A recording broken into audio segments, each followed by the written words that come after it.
12 seconds, 14 seconds, 16 seconds. Okay. All right. Welcome to, I hope this thing is recording. It's acting kind of funny. All right. This is Convocourses podcast, and we're going to be talking about a few things today. First, I'm going to give you an update on what's going on in the market, how it's affected by COVID-19. And then we're going to talk about some new changes in the courses, some upgrades, some discounts, stuff like that. And then we're going to talk about, I'm going to answer some questions on YouTube Convocourses site, and then open topics if anybody happens to be on here live. Okay, let's start with what's going on right now. So the numbers in the U.S. are pretty crazy right now. I mean, it's just off the charts. Some states are doing better than others, but overall, it's pretty bad. So that said, how is it affecting the IT, cybersecurity job market? So I can only tell you from my perspective, I'm pretty busy. Like when I'm at work, I'm grinding. Like it's so much work going on in IT because information technology keeps flowing. It hasn't stopped. So more countries and more organizations and more companies than ever need cybersecurity. So I'm employed. I'm gainfully employed. So going on with many organizations, I've noticed as far as IT and cybersecurity is concerned, there's a hiring freeze because we don't really know. You can't really project the numbers for the next quarter if you don't know how your main clients is. So it's pretty much the same thing as last week. There's kind of a hiring freeze, but within, if you're already hired, like your work is not stopping. So that's kind of what's going on. I live in a place they kind of they got active early. So the place that I actually live is not hit as hard. I'm in Colorado. It's bad, but it's not like some other places. So like New York or, Jersey or some of the other Michigan, some of the other places are hit really bad. And it looks like it's going to get way worse. We have a smaller population and people are more spread out here. So, all right, let's move on to the next thing here. I want to tell you guys about my courses. What I'm going to do is a couple things. I'm going to slice prices in half because I know people are hurting out there. So I've reduced this one down to $72. This is 50% of what it normally was. And there's twofold reason I've done that. Number one, I've just started the course and I've already got a lot of stuff in there, but I'm going to put a lot more. So right now I've got two families. I cover POAMs. I cover cyber security system security plans. I cover security policies pretty extensively in there. So that's in there. And I'm going to be expanding on the controls. What I'm going to do is, since the control families go so deep, what I'm going to do is I'm going to put maybe 5 or 6 controls in this particular course. So once it's all said and done, it's going to be hours and hours of teaching. It's going to be downloadables. It's going to be templates. It's going to be walkthroughs of how to do the documentation and all that kind of stuff. But it's only going to be like 5 or 6 controls I'm going to go super deep on. And the other controls, I'll just hit them here and there. Then I'll break it into parts. I'll have a whole separate security control family course because the subjects go so deep, I can do 50 videos just on AC families alone. Like I can do 70 videos on just AU controls alone. So it's so deep. There's so much that I don't want to make the course so big that I have to charge a lot. So what I'm going to do is cut it in half. I'm going to reduce the cost, and over time it will grow in price. But right now it's slashed in half, 50% of the original price. And then what I've also done is made one of these free. The cybersecurity entry level is going to be free for now. I'm just going to go ahead and make it free. And the reason why is because I feel like more people should get into cybersecurity. More people should get into IT. And I just don't feel like enough people get entry level information, get the context of what's going on. Like, it's important to know what you're getting yourself into, how to get in, what's the first step, and that's kind of what that course does. So that's what I've done. I've also added some new material to some of these courses. Let me see. Risk management, information system security officer foundations has new material. Periodically I refresh them and I put new content in there. So that's what I'm doing with those. And if you're interested in other free stuff, there's actually free stuff in some of the paid courses. Like this course does have free stuff. I'll make some of the content in there free so you can like look at what's in there, and then and then if you want to purchase it, you can. And then this one is like the first entry. This is the introduction of this course right here. So if you're like, well, I don't know if I want to spend the $72, you can actually just review this whole thing, the whole first part of it, for free before it goes into great detail. And then this one's free. This one's free. So it got a lot of free stuff in there. So it's a really good opportunity to just go ahead and sign up, check out the free stuff. If you don't want to buy anything, you could just hang out and just get free stuff when I put free stuff out there, or get the newsletter whenever I put sometimes I'll put a newsletter out and I'll put free stuff there, or I'll put a huge discount or something like that. So just wanted to let you guys know that's what I've got going on convocourses.com if you're interested. Now what I'm going to do is read some comments. We've got a few people here with us. Mathis says, hi, Bruce. How do you switch from the retail industry to the IT, especially risk management framework? Thanks. All right. So, Mathis, I would say, first of all, do you have any IT experience at all? That would be my first question. You can switch from retail to risk management framework, but risk management framework really requires that you have a certain level of information technology knowledge. That's really important because everything you do in risk management framework is based on having a good foundation on what IT is all about, how the infrastructure works when you get into an organization. Like there's a certification called ITIL that's pretty good at pointing out how it all works, out as far as what IT is from a high standpoint. Another really good place to start if you don't have any. I see you said none. I took some type job, and do that for a while and go from there. So one good place to start would be CompTIA. I point out CompTIA a lot because this is where I started, and it's a good place to get a common body of knowledge. I started off as a cop. I was a security guard / cop in the Air Force. All right. If I can do this, you can do it. So one of the things that you have in retail that I didn't have is customer service. And maybe that sounds silly to you, but actually customer service is super important to IT, because in IT, we're in the service industry. We're servicing customers. We're taking care of people's systems. So you actually have an advantage of having some experience as a customer service representative. So IT is where you need to get the technical skills and understand the information technology and stuff, but you can do that.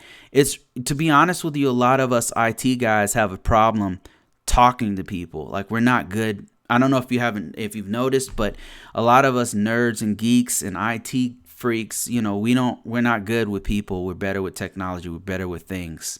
Myself included, I'm not good with people. I mean, I'm an older guy, so I've had some experience in my life that I can now. But starting off, no, I was really horrible with dealing with people just because, I don't know, extra shy, and all of us have our own reasons. But you have a leg up because in retail, you basically have to talk to people. So you have a strong skill in talking to people. And let me tell you, that is a huge skill to have and to develop.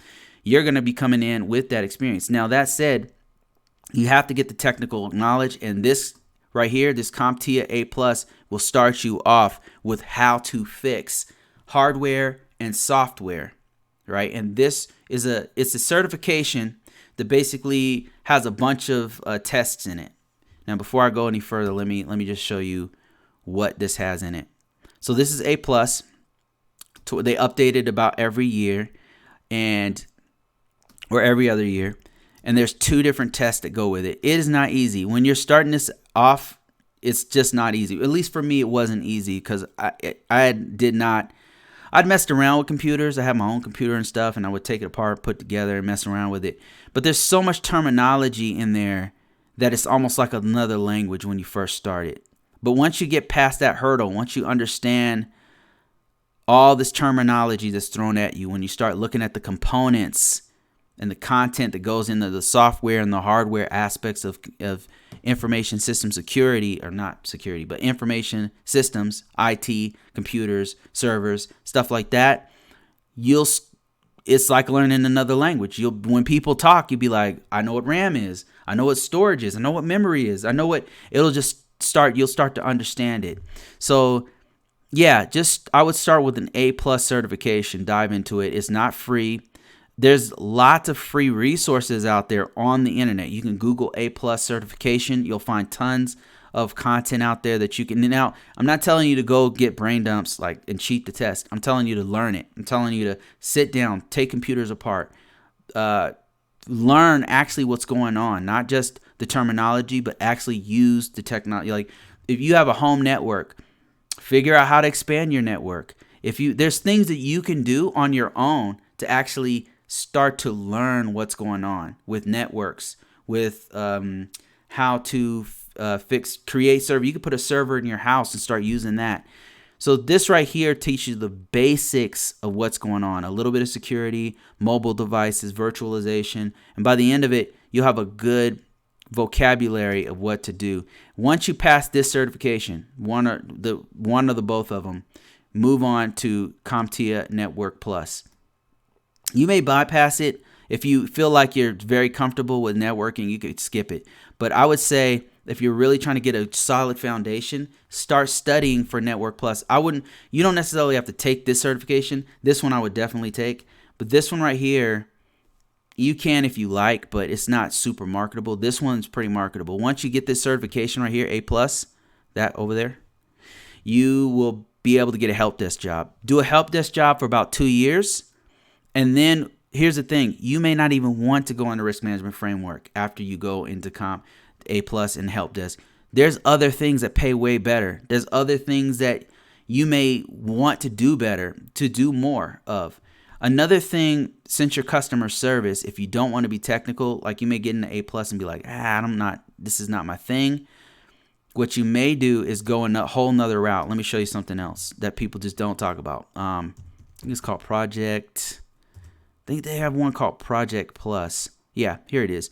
Project Plus is where you'll learn. I believe they teach some IT, right? But the beautiful thing about it is it's telling you how to kind of manage project life cycles, right? And that probably sounds like nothing to you. But see this stuff that this guy has on the board? Basically, the projects in IT get so big that we need somebody like yourself, like somebody who's really good with people and really good with managing processes, to put all of it together and say, okay, you're not necessarily a manager. Basically, you're managing the project itself. So you're bringing people together. You're talking to people. You're talking to the IT guy. You're talking to the firewall guy. You're talking to management. And you're bringing everybody together and saying, okay, here's our milestones. Here's our steps to get from point A to point B. So it's not super technical, but it's a very necessary job, and it's a great step in the right direction towards another job called project management. Project management is more detailed and goes into service life, development, life cycle, system development life cycle. Sorry, and basically that's managing larger projects. It pays really good, and I'm surprised nobody talks about it. It pays better than some IT jobs. So there's a couple things. If I were you, I was in retail and I wanted to be technical. First off, you got to know whether you want to be technical or not. Me, I was more of a technical guy. I just liked it. It's just fun to me. I would start off with CompTIA. Once you get that certification, try to get yourself an entry-level help desk job. Do that for about 2 years, right? After that, you'll have a knowledge of networking, TCP/IP, basic networking stuff. You may not even have to take this, but you could if you want. Once you have a solid 2 years of experience in IT, working in a company or an organization or a nonprofit or a church or whatever you're going to work, then get the Security Plus. Once you get the Security Plus, you can then look for either a cybersecurity analyst job, cybersecurity engineering job, some kind of deeper level of security, and even risk management framework entry-level jobs. So you're looking at a solid, I would say 3 years at least, at the very least, of going towards this in this direction. So the answer is yes, you can go from retail to risk management framework, but it's going to take you some time to get there. So hope that answers your question. And by the way, I have a free course if you're interested, Mathis.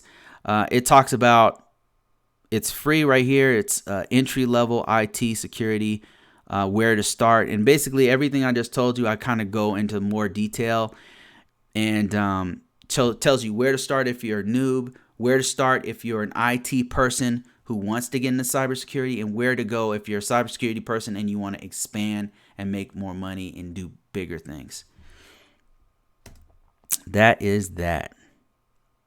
Can I contact you later? Yes. Let me see if I can give you my contact information. I don't know if you can see that, but that's my contact information. That email works. Yeah, if you want to contact me, email me there, and I may be able to help you out. And that goes for anybody. I'll respond as quickly as I can. I do get other emails, so just keep that in mind. All right, let me see. Who else is there? Sanab says, good job, Bruce. Thanks, man. Appreciate that. Sanab says, what is a good technique of formulating questions for a control?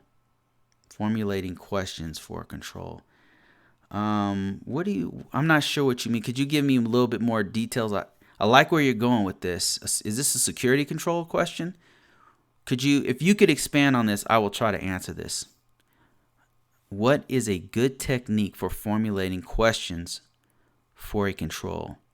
Got to give me some context and give me more information. I'll do my best to answer it. Tyrell 3000, how you doing, man? He says, hello. What is the best way to get in with the DoD or federal government from the private sector? All right. Best way to get in. Best way from the private sector. So I can answer this one. Best way, there's a couple ways. There's a couple things you can do. Let's see. Watch this. There's a site called usajobs.com. All right. So usajobs.com has mostly federal and state government jobs. This is one way to find the jobs that you're looking for. And let me see if I can give you a good example. You got federal employee jobs. So, okay, let me give you some context here too, Tyrell. So there's different kinds of jobs in the federal space. You've got federal contractors who are basically private organizations like Lockheed Martin that have gigantic multi-billion-dollar contracts with the federal government, but they are considered federal type jobs because you're working for the public sector, but you're not a federal employee. Okay, so there's that. Then you have actual federal employees. So this is where you are directly employed by the Navy, by the Army, by the Air Force, by the Marines. You are a civil servant, and you can also work for, I don't know, FAA. You can work for, they're civil servants. They're kind of like, an equivalent would be like the DMV. DMV workers are state workers. They're not a privately owned, they're not under a privately owned company usually. So they are employed directly from the state. So in that, what I mean to say is the federal government has the same equivalent where it's a GS. I believe they still call it GS positions, and so you are paid. Your check comes directly from Department of Treasury or the Department of Homeland Security or wherever you're going to work, but you are a federal employee. So those are the two types of jobs that I am familiar with that you could do: contractor and federal, like a literal government employee. We call them civilians. That is not very descriptive unless you're in the military. Civil servants, that's what you call them. All right, so here's go to this site right here, and it'll even show you how to get federal employee jobs too. Like what they're really looking for, it depends on what your line of work is, and I'm just assuming you're an IT guy. They're looking for certifications. If you're looking for like what kind of qualifications they're looking for, I can give you a look into that too. So if you go to, there's a document that the federal government uses and some of the other state governments use too. It's called DOD 8140, and it breaks down some of the certifications that they want you to have. Here it is right here, and they also break down like experience levels and degrees and all that kind of stuff. But this one I know exactly where it is, so I want to show you this one just to give you a glimpse. This one may be old, by the way, so just bear with me. I'm going to see if I can find that document and expand it out for you. So here it is right here, 8140. And it is a breakdown of different levels. IAT means Information Assurance Technical, and IAM is Information Assurance Manager, or Management. Level 1, Level 2, and Level 3 for each one of these. At Level 1, you're like a basic entry-level help desk person. They're very heavy on certifications. Like it or love it or hate it, this is the reality. This is what they do. So A+ certification, just like I said in the last segment, A+, it's marketable for sure. That certification says that you know the basics of hardware and software. They do expect you to have some level of actual experience in there. They don't normally hire people off the street just with a certification, being real with you. But anyway, here's some of the certifications that you would have that they're looking for. If you happen to have these, then good for you. You can get yourself, that's going to get you closer to a government job. They're always looking for people in the government. And this isn't the only site, by the way, that you can find. There's tons of other, if you guys want to tell Tyrell other sites you can go to. But this one off the top of my head is one that exclusively talks about USA, like federal jobs. So it's pretty good. Pretty good site. So I hope that answers your question. All right, let me answer the next question here. It's from Chris McDonald, and he says, so A+ to Network Plus to CCNA Plus, LPI Network Linux Essentials to Amazon Cloud Practitioner certifications. Yeah, it sounds like that's a good path. I would say that's not a bad path. I would say. Let me see if there's any holes in what you're saying. I'm assuming you're just saying is this a good path? So A+ gets you to Network Plus, and if you already know some Networking Plus, but I would say if you don't know anything, I would start with A+, then go to Network Plus, and then CCNA. That's a big leap, to be honest with you. CCNA is not easy. I would say before CCNA, to be honest with you, I would put Security Plus.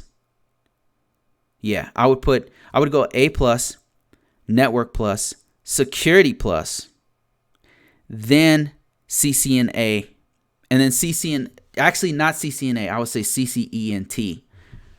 So that's the progression that I would do if I were you. Let me just hold on a second. Let me see if I can break this down a little bit. I like this conversation right here. This is kind of how you gotta start. I like when people think like long term, like you're not just thinking about today. You're thinking about when am I going to be in 5 years? That's a good question that I think most people don't ask themselves. And this is I'm not saying that this is going to take you 5 years to go through all of these, but It's just, what's your progression like down the road? What are you going to do? Like how long is it going to take you to get there? I would say A plus. I hope you guys can see this. A plus. Wait, let me make my font bigger. Boom. All right. I would say CompTIA. Start with CompTIA. And then I would go A plus. This is for somebody who's never done any of this. So A plus gets you your hardware, software, basics of troubleshooting, basics of security, best practices, gets the terminology going, stuff like that. Then from there, once you've got that, you've got the certification, you got some experience, you've been ripping computers apart, putting them together, you've been maybe trying your hand at a little code, messing around, and maybe you landed yourself a job in help desk. After that, I would say Network Plus. If you want to get a little bit stronger on network stuff, Network Plus is a good start. Again, it gets you involved with the terminology. What is subnet masking? What is a gateway IP? What are internal IPs and external IPs? Public and private IPs? What are experimental IPs? What range? What's IPv6? It goes into all that kind of stuff. And then next, I would say Security Plus. Security Plus is where it gets a little serious. And the reason I say that is very marketable. The government loves this certification, loves it. It's very marketable. And people who talk crap about it just don't know. They just don't know any better. It's a great certification as far as marketability and who knows about it. And several industries know about it. It's good. So then, now you can talk about specialization, right? You can either go deeper into security and go for something like a CISSP. Well, you need years of experience with that. Or you can do the CASP. Or you can do you at this point you're talking about going deeper down a rabbit hole. You're talking about doing a specialty. And it just depends on what you want to do. Like if you want to be a network engineer, then you want a CCENT. A CCENT is the first, unless Cisco has recently changed it again, but it's a Cisco certified entry-level technician, entry-level network technician.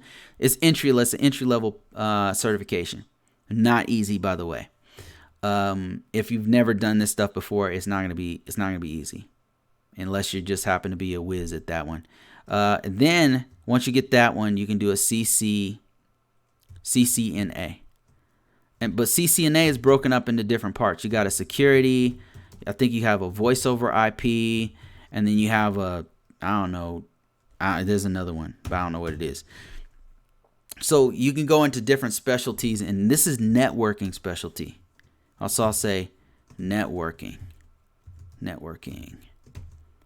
So if you wanted to go into security specialty, it depends. The security is broken up into many different parts. So specialty security, I would say it depends. Like let's say you wanted to do, I don't know what the forensics one's called, so I'm gonna skip that one. You can go into cloud, you can go into forensics, you can go into analysis, you can go into, there's so many things, but you can do incident handling. Incident handling is a what's that SANS course? Damn it, I can't, off the top of my head, I can't remember it. It might be here somewhere. GCIH. Yeah. Which is also on this list, by the way. GC. See how they got this broken down? I'm kind of breaking down what they're saying here. This is government stuff. Like CAP is for risk management framework. CASP is an upper level management type security certification. CISSP is an upper level certification. Look, they got Cloud Plus here. Look at that. Yeah, so this is kind of what I was talking about. Here's an analyst certification, CEH. This is forensics right here, CFR, I believe that's forensics. You've got CSSP, infrastructure support. You've got incident responders. You got auditors. These are all different kinds of security areas that you can focus on. Going into auditing and analysis, but let's just finish what we started here real quick. You can do, if you were trying to do, if you wanted to be an analyst, or let me see, incident response.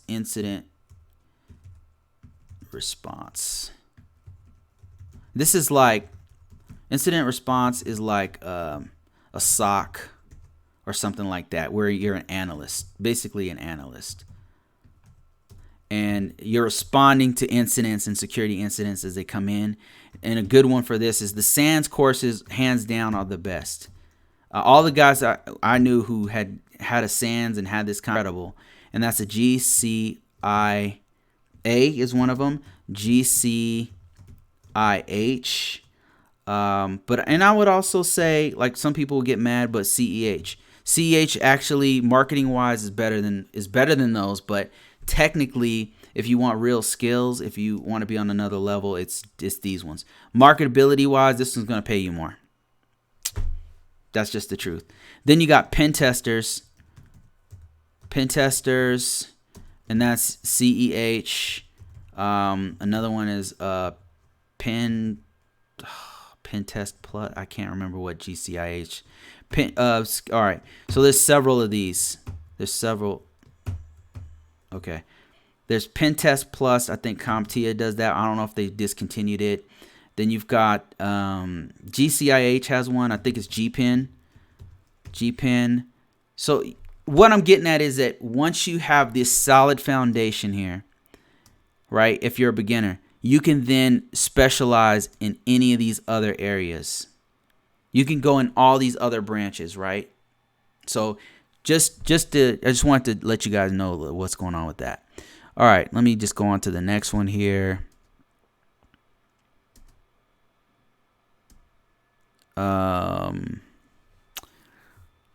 Let me see. I get a hi, Bruce. Thanks for sharing your experience and your knowledge. Oh, thanks, man.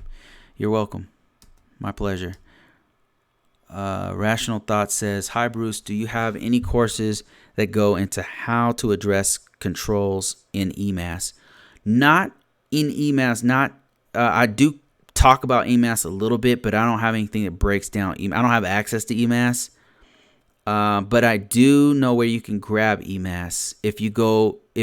There's a couple of YouTube videos that go into eMASS, and then there's a manual that goes into eMASS. And let me see if I can find that for you. But no, I don't have anything. My stuff goes into, if you're an information system security officer, how do you address the risk management framework process? How do you address the artifacts in the risk management framework process? Not necessarily Exacta or eMASS or whatever, Archer or whatever you're using. I've used those before, but I think that once you have a fundamental understanding of what artifacts and what evidence and documentation you're supposed to generate as an information system security officer, then eMASS is easy. It's basically just entering data into that system. It's just a database that you're entering data into. But let me show you the eMASS manual that I've found. There's eMASS training. I believe there's free eMASS training. Oh, yeah, here it is right here. If you might have to have a DOD certificate to get into this. I'm not sure, but here it is right here. eMASS training. They used to allow you to just get in there and download stuff. You might be able to contact some people and see if you can have them send you a CBT or something, because they've been locking these sites down unfortunately, on disa.mil. This is disa.mil, by the way. So there it is. Let me see if they can. No, see that? They lock it down. So you have to be either on the DoD's network or something. You might be able to contact them. Here's their email right here. You can say, hey, I'm trying to get eMASS training. I'm on a base that I'm sure they might help you out there. But this is one of them. Computer-based training. They used to have, this all used to be free, man. They start locking everything down. It's just too much going on with other countries. other countries keep attacking the U.S. and vice versa. Probably, I don't know. I don't know what's going on, but like it's getting real contentious online, man. It's like a gigantic cyber war. It's like World War III or something on the internet. It's crazy. Let me see. There's another eMASS training that I've seen before. Is it like a user manual? Yeah, there's a couple user manuals out there actually. Yeah, here's one right here. I just downloaded. But anyway, here's what I just looked up. Just eMASS manual, and there's a bunch of stuff here by third-party organizations. And here's one. It's kind of shitty. It doesn't have any pictures or anything. But if you go to YouTube, you could probably find a decent tutorial or walkthrough of it of people who are trying to market the eMASS platform. And I don't know if this helps you. I'm not sure how useful this is, but this has some stuff like a basic walkthrough of what's going on. I don't know how old this is or anything, but yeah, I just typed in eMASS manual and checked that on YouTube. On Google, and then you could do the same thing on YouTube, see if they have it. But I've used things that look like eMASS, but I've never actually used eMASS itself. So I apologize for not giving you a better answer on that one.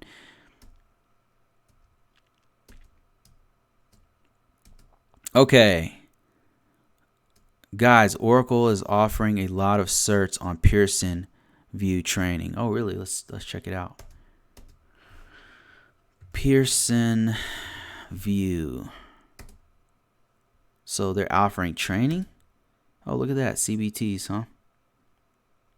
Schedule or reschedule exams, relocate, get started. All right. He says that Pearson is offering a lot of certifications on peer review training, huh? Where would I see that? Pearson peer review. Looking for it. Where would this be at? I'm not seeing it here. Where is it? Not seeing it, guys, but Pearson peer review training. It's kind of crazy how you got to Google stuff on people's sites nowadays to find it. You got to Google on people's site to find stuff. It says there's a CBT on this page. I don't know. Let's see. Commitment, opportunity, learn. So I know they got some good stuff. If they're offering free training, that'd be kind of cool. Anyway, I'm gonna go to the next thing till I can find that. Okay, Tyrell 3000 says, I have 9 years of IT experience, a master's degree, and a CISSP. That's awesome. And you said, how can you get into, and your question was getting in the field. Man, you're set. If you have that many years of experience, a master's degree, and a CISSP, you go to usajobs.com and you'll be able to find a job here, no problem. In fact, you can go to Dice, you can go to basically any of the major job aggregators, and you type in, put your profile in there, look for federal jobs. They're all over the place, but yeah, they're all over the place. But here, I believe you can find, watch this. I typed in CISSP. Let's see what we find. Look at this. Supervisor, information technology. So the thing is, a lot of these jobs are looking specifically for somebody with a CISSP and 9 years of experience. So right now, the Department of Treasury is going crazy hiring. Look at this. And these numbers aren't that bad, right? 170,000 a year. I mean, it's not much, but I'm sure you can make do with that. Cybersecurity senior specialist. Yeah, there's a GS position from a fellow security forces vet. Oh, look at that. Oh, man, that's crazy. Defensor Fortis, man. I did it for like 8 years. It was brutal. but it taught me a lot, so I don't regret it. I wish I would have been went security faster. I mean, information technology faster. San AB says yes. Yes, it is. So when you are assessing a system and want to ask the question, ask the system personnel questions from 853, what is the best way to formulate a question from a control? My main source is NIST 853A. Let me show you what I mean by you probably already know this, but I'm just going to tell you what I do. So 53A is basically a breakdown of each control throughout risk management framework, but it's actually telling you different processes and different things that you need to know.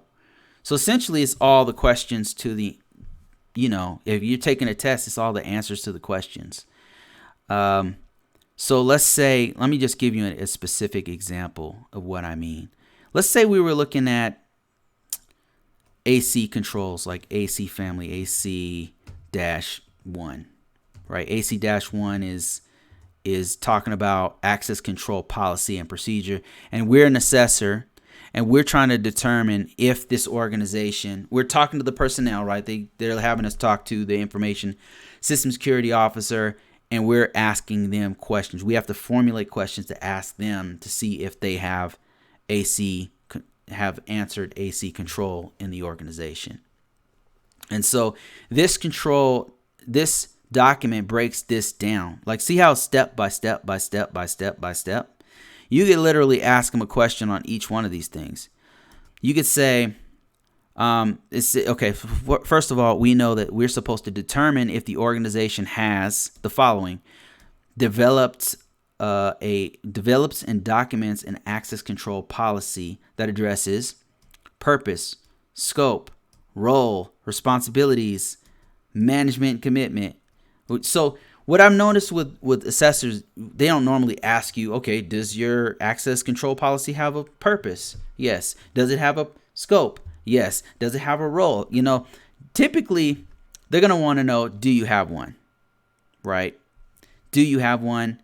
And there's two things. Do you have an access control policy? Yes. Can I see it? That's it. Right? And then when you see it, you want to know next, they have one, that's great. Has it been authorized by the AO, right? Or whoever. It may not be the AO, maybe the CIO, but somebody at a high level, at a C-level position, has to have approved it. It may not be, maybe the C-level position they've downgraded it to, like, it can be approved by the ISSM. Whatever their process is, you're trying to see in their policies.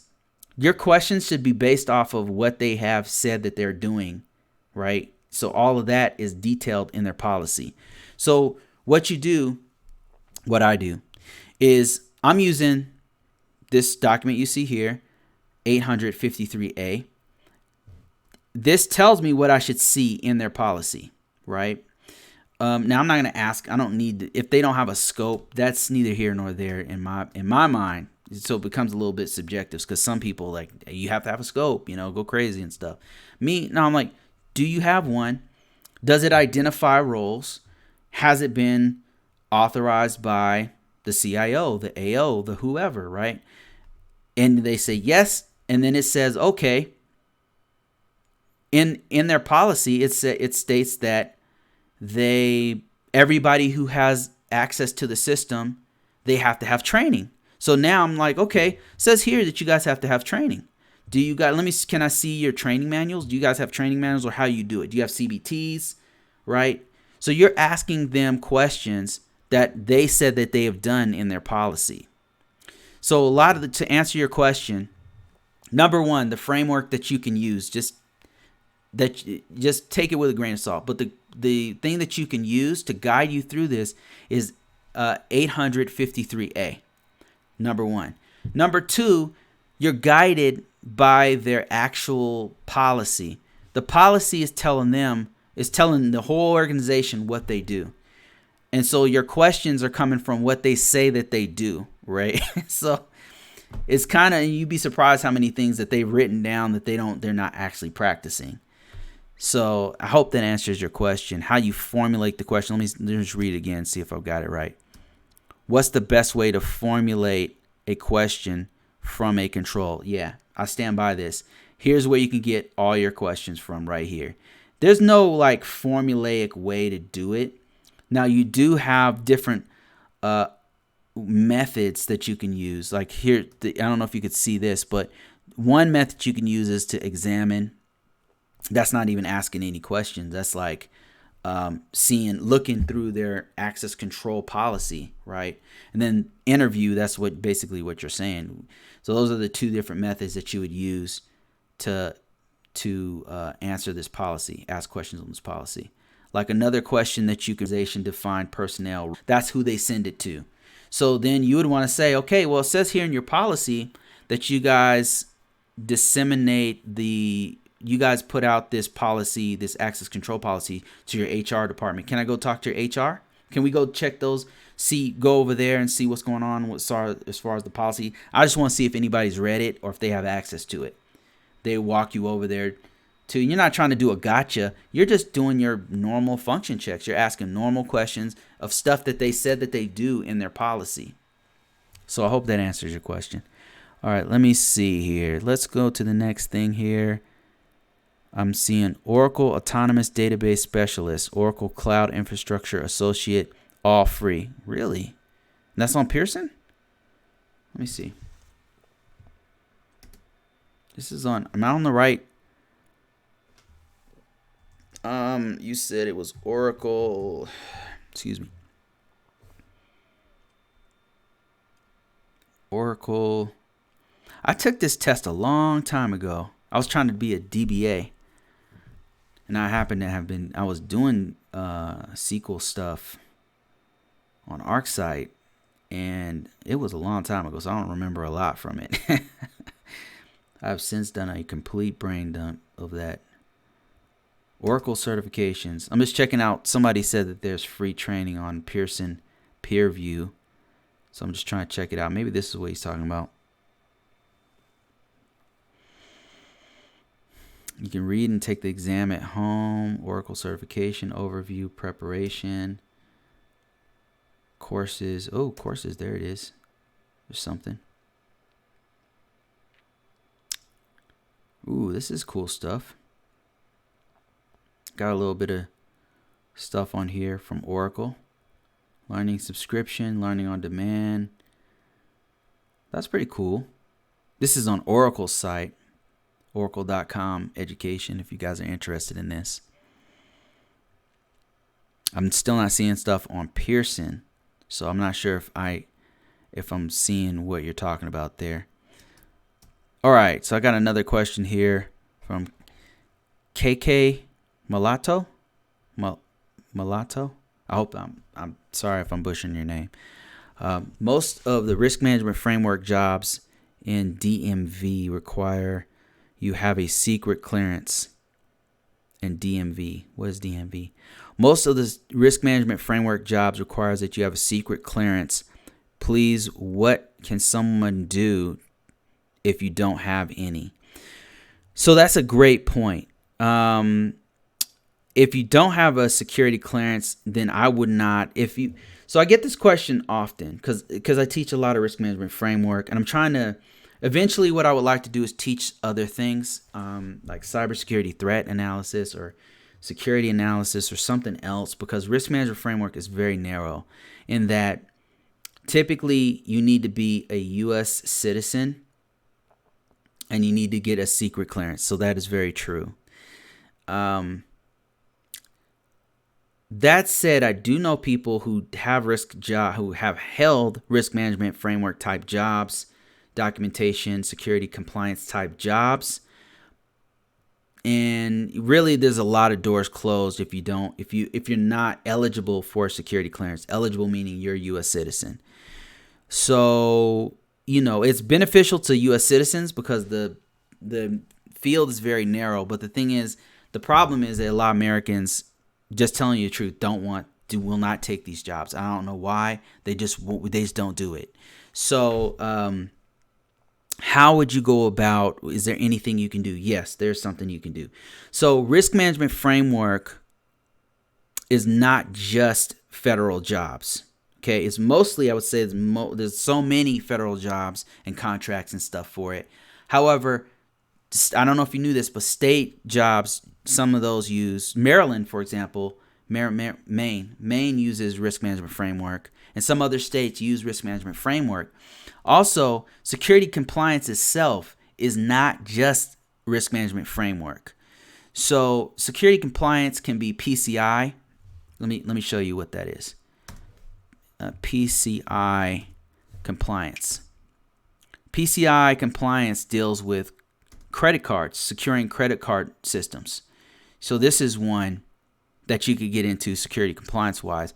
And the reason why I'm kind of mishmashing those things together is because if you know risk management framework, this one is very easy to understand. It's not really that far off the mark.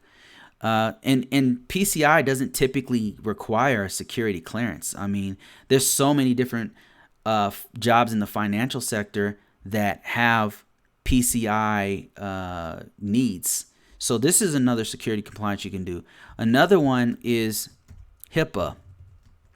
The hospitals, medical systems in the U.S. and abroad all need security people and compliance people. So this, another thing is, if you know risk management framework, if you know about security controls, you know about the families, you know how to implement them, you have a IT background, you know basic security basic practices and stuff, then HIPAA's really not that much of a stretch for you to learn. Like once you start reading it, you're like, of course, because you've done it before. So if I was a green card holder, if I was from another country, I was from Canada, I was from wherever, right? And I was like, man, risk management framework is awesome. Yeah, it's great, but mostly it's for the U.S. and it's mostly U.S. citizens who are eligible for the jobs because they are eligible for security clearance. That said, it doesn't block you from getting a security compliance job. So what I would do is, if I was interested in this line of work, I would learn HIPAA. It's not called HIPAA if you're in another country. I don't know if other countries use HIPAA, but that's just an example. Security compliance is a framework here's another one. Let me just show you another one that's international before I get on my soapbox here. ISO 2700. Okay, here's another compliance. This is international. It's the same thing as risk management framework. If you know risk management framework, this all looks very familiar to me. I know what security policies are. I teach it. I've written them before. I do it on a regular basis. Human resources security, asset management, access controls, cryptography. This is all in my wheelhouse. This is all stuff I understand. The reason why is because all of these concepts are very intertwined, right? There's just basic practices that you have to do as a compliance person that go back and forth. So, and now let me see. If you are a green card holder in the U.S., HIPAA, PCI, and believe it or not, in the U.S., sometimes organizations use ISO 2700.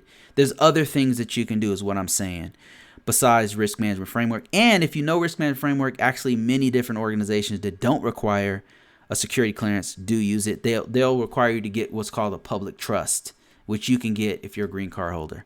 So I hope that answers your question. You said DMV stands for DC, Maryland, Virginia, of course. Okay, should have known that.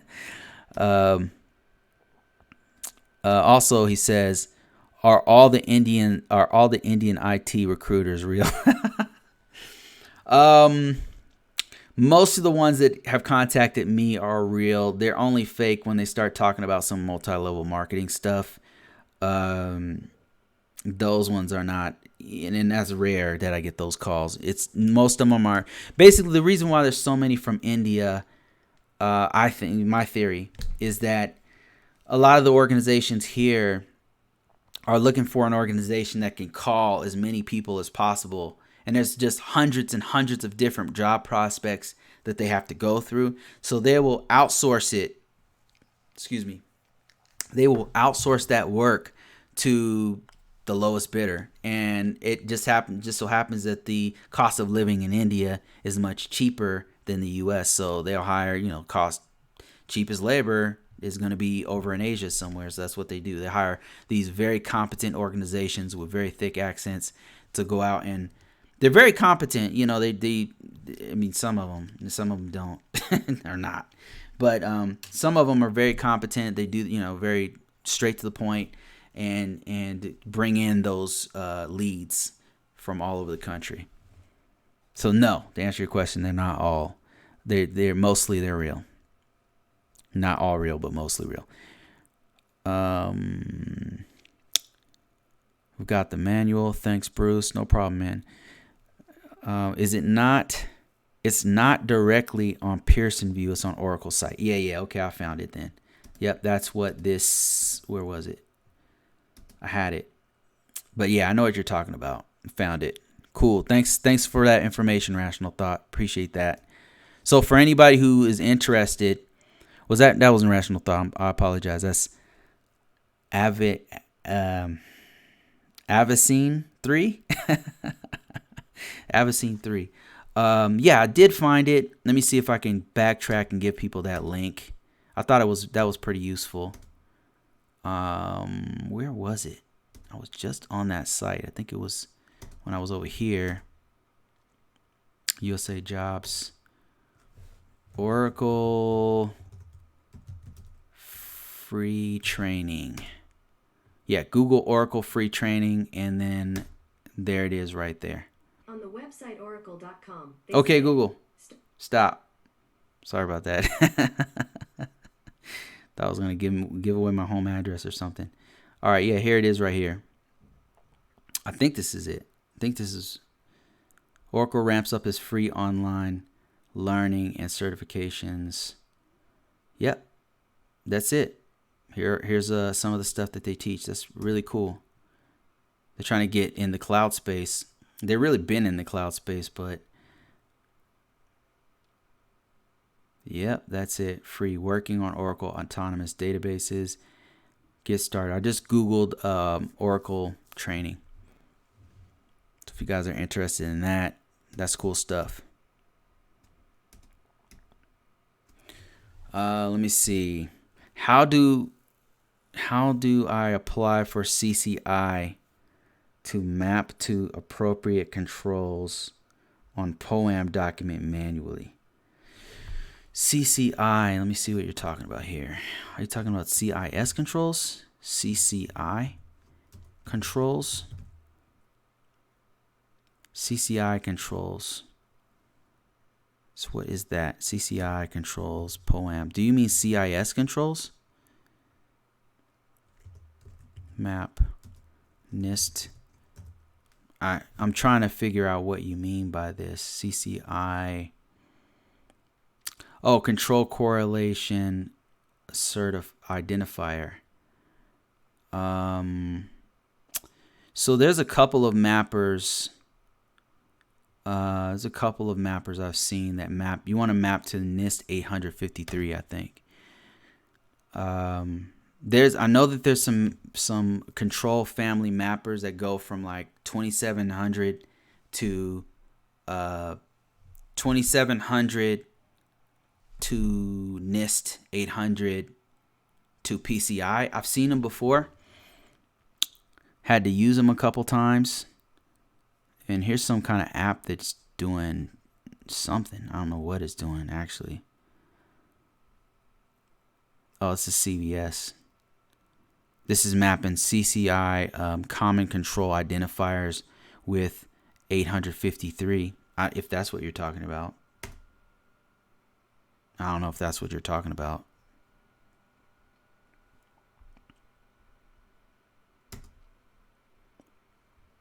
How do you map them with? I think I know what you're talking about. Because POAMs usually map to 853 controls. 853 controls.